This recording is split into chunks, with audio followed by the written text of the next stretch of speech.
Okay, so I almost forgot that I was supposed to give y'all the next part of the story. I think we're on part 4 now. So the last part of the story I was telling about my trauma in my childhood. I was giving a story about when my dad had got upset and then he tried to run in his car. So I was telling you like fight or flight, and I used to go into flight and I would be scared. Like I was a little girl. I felt helpless. I felt like nobody was protecting me. I was afraid, but that quickly changed. So I say about, let me just tell you this. I was perfect, like a perfect child. Got straight A's, got all kinds of awards, achievements. I did sports, cheerleading, dance. I modeled like I was perfect. I never got in trouble at school. I was always teacher's choice. I was even given in middle school my own day. Like the mayor gave me a proclamation for my own day. So like I was perfect kid. Got to middle school and started feeling new emotions. Anger started coming out. And it was an ugly beast. So I would find myself getting enraged, so mad to the point that I would self mutilate. So I started self mutilation in, I want to say about the 8th grade, and that continued all the way up to my adult years till I would say about 30 years old, maybe 31. Um, so when my dad would go into his, and by this time my dad had become addicted to pain pills. He was injured on the job and had surgery and was 100% disabled, and of course they prescribed him pain pills, and he did become addicted, and that just added to the drinking problem, and the just mean spirited person that he was made it even worse. So by this time, me and my brother were old enough to know exactly what was going on. And, we would talk about killing him sometimes. It was crazy. Like, that's not a normal bedroom conversation for you and your sibling to talk about killing your dad. So I would get mad. I would punch walls. I would rebel. I started even to get mad at my mom sometimes, even though I knew she was the victim. It was like, I'm mad at you for not taking up for yourself. Like, I'm at the point where I'm going to take up for myself.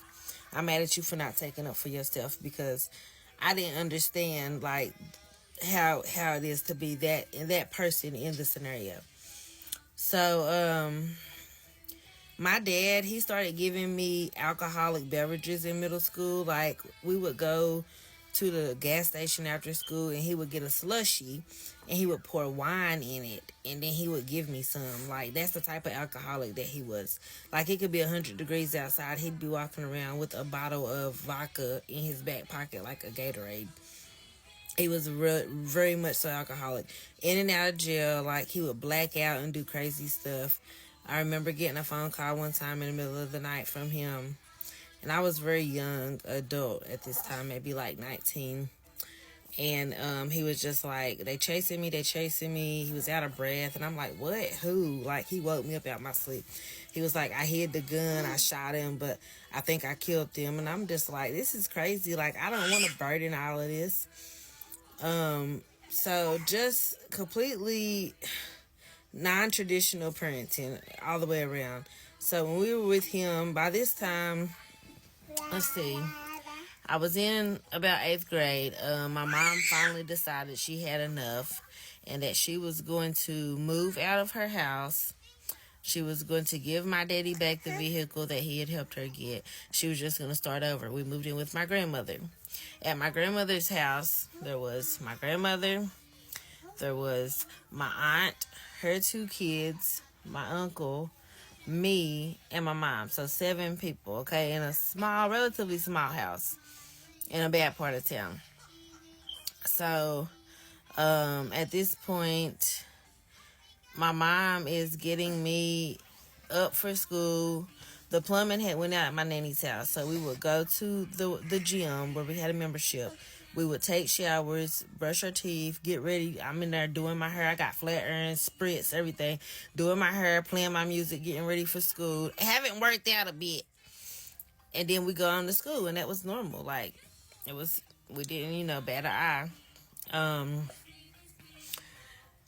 So I remember one day in particular, we were living there with my grandmother, and my mom, she was gone out to do something, and she had told me I could go to the movies with a friend of mine. Well, a friend of mine was a guy. I was in the ninth grade by this time, and me and one of my friends, or no, I'm sorry, me and my cousin, she was the same age as me, that lived there. We were gonna go to the movies with him to see I want to say one of the Sows or the Omen. I think the Sow, one of the Sows. It was a long time ago. And my daddy pulls up out of nowhere. Nobody called him or anything. And so he's like, well, you can't go. And I'm like, well, my mom already said I could. And, that's who I live with.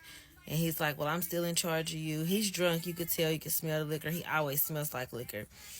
And then he makes a big ordeal out of it, starts screaming and hollering. He tells me he's taking my phone. He's like, well, then give me back the phone I pay for it. It wasn't a regular, I'm disciplining you because you're in trouble, give me your phone. It was a, you don't want to do what I say, and you don't want to give me control over you, give me back what I paid for type of situation.